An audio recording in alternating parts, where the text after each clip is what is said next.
Good morning. It is Sunday morning as I record this, and I'm finishing my cinnamon and brown sugar sourdough bread. And as I have been on a journey with sourdough creation and the starter and the breads and trying different flavors, I'm at the beginning of that journey. It got me thinking also about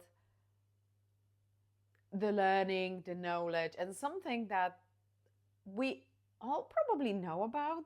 The knowledge is great, gathering and knowledge and the learning.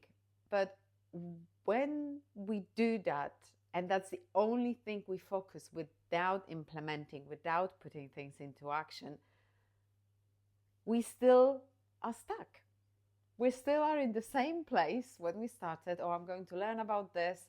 And I keep learning, and I get this course, and I get this book, and I listen to this podcast. And the information nowadays, there is so much. And it's amazing. And I feel we are absolutely live in a world where the access to information, access to knowledge, never ever been easier. But there is a downside to that we gather that knowledge and we don't implement. And what I found, and also I find myself doing that sometimes, when there is something I want to learn and I'll watch something about it, I read something about it, and then there was something in it that either is like, oh, this sounds difficult. Can I find something that, or someone who does it a little bit different, that I can actually see that I can do it slightly different? But instead of looking for that, what I should have done is just do it and see what works for me, what doesn't. There will be things that will be difficult, uncomfortable, but come on, we all know that is how we learn. So my sourdough journey has been a pretty good example of doing that, because I enjoy baking, and I've enjoyed baking for a long time, mainly sweet stuff like cakes, puddings, and all those things. Bread has always seemed to me difficult. And I did buy, a few years ago, I bought Paul Hollywood's book, about bread making.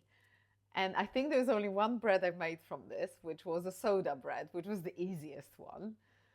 Because everything else, as I went through recipes, it's like, oh gosh, this needs proving so many hours. Gosh, this needs sourdough starter, whatever that is. And it's just stopped me in the tracks, because in my head, I thought this is too difficult, but I haven't actually tried doing it. So a few weeks ago, my friend made a sourdough bread, and she embarked that journey of doing the starter, feeding the starter, and that bread was just so good. And it's just got me hooked a little bit. Okay, I'll dive into it. And that was also at the time when I was in between jobs. So on the paper, I had a little bit more time to dive into it. So I watched a few videos about creating a starter. I said, yes, you can buy a starter and you can utilize it and then feed it and create basically your own from it. But I wanted to create one from the scratch. So I created a couple. I created from white bread flour, wholemeal bread flour, and then I embarked that journey. And I started to watch videos about it. And then I watched one and I was like, oh yeah, the way he talks, and oh, this and that. And there's a bit of a science behind it, which I started to geek out about. And then I watched someone else. I was like, oh, that person did it differently. Oh, so you actually, there are things about sourdough that are like a basic foundational things, but there are things that you can tweak, twist, and do slightly different. And I'm like, oh, okay. And then I watched another one. Oh, and someone did a flavored one. I'm like, oh, that's interesting. Oh, and they actually knead it differently, and they prove it differently, and they talk differently about this. And luckily, this time, I actually started implementing things, and I started doing things, and I don't necessarily followed exact guidelines week later about the sourdough starter. or the guidelines about the kneading it. And so it's just got me into that stage where yesterday I baked my third sourdough bread, and there was like a little, I can't show you because there was a small piece only left from it. But I'm like, okay. And those few things that that I did my way, so slightly different, or kind of my way, but which ended up being combination of 3 different people who talked about it. And it just shows that with everything that we do, if we learn something, the implementation, it is the best way to actually say, I'm learning that skill, I've implemented, okay, this stuff, okay, I see that it's working here, but I'm missing something here. And it's like with sourdough, I baked this bread yesterday, and the crust was amazing on it, but then I felt it hasn't got enough air holes inside, and it's like, okay, I need to dive into that. What do I need to do differently there? And same with everything else that you will be learning.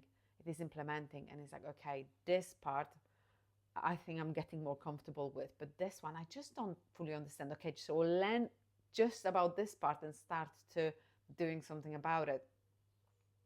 I know it sounds a little bit like going on a tangent, but I want you to think about what is it that you've started to learn and you've started to read about, you've started to watch YouTube videos about it, and you found yourself in that rabbit hole of learning, but you haven't actually implemented it. I mean, is it about, starting recording videos? Is it about making better photos? Is it about baking something? Is it about learning new language? Is it about learning something about AI? Because, I mean, nowadays AI is in so many different places utilized, and so many things can make our life easier with the different system. Is it something there that you're learning, but you're reading about it, watching about it, but you haven't implemented yet? So maybe treat this video as a little gentle nudge. Okay, I'm just going to start to put it in action. And you know what? My first sourdough bread was quite flat, didn't have much color, didn't have much crust. But I did it, and I understood how important there is certain parts of it. So I encourage you to put things into action, to start implementing. Me doing restarting the YouTube channel, it is the same thing, because I had such a long break from recording videos, and it just felt like starting from scratch in terms of talking to camera, in terms of articulating, in terms of, sometimes I have, bullet points scripted, sometimes I don't.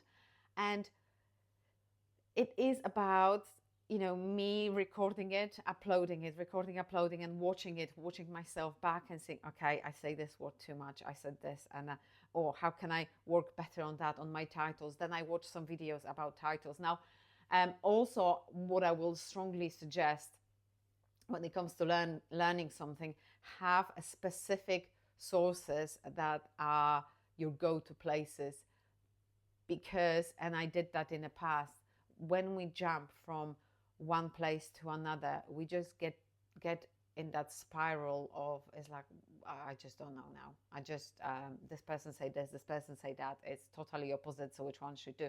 Try it and test it. That is the best way. So like with YouTube, I have my favorite places where I go to in terms of the learning about YouTube. And now with the sourdough, because it's such an early journey, I still have few, because I have some questions that I don't necessarily go to that person's channel or a blog, but I will just pop it in a YouTube, and I might end up finding someone else who maybe talks about something that this particular topic. There's like, okay, I get it now. So hopefully and I bet you have some examples from your own life when you implemented something and it was the best learning, and then you've kind of improved it. And that is the best way. So hopefully this is a gentle nudge for you. put things into action, and then tweak it, change it, make it yours as well, and enjoy the journey. And there will be failures. There will be flat sourdough breads. And I totally get it. But it's all about trying and experimenting as well. I'm experimenting now with the sourdough that I'm actually adding brown sugar and cinnamon to the middle. I did that last week, and it actually came out really great. But this time I added actually also raisins and chopped apricots into it. So we'll see how it's going to work out this time. So experiment and have fun with it as well. And I'll see you on the next video.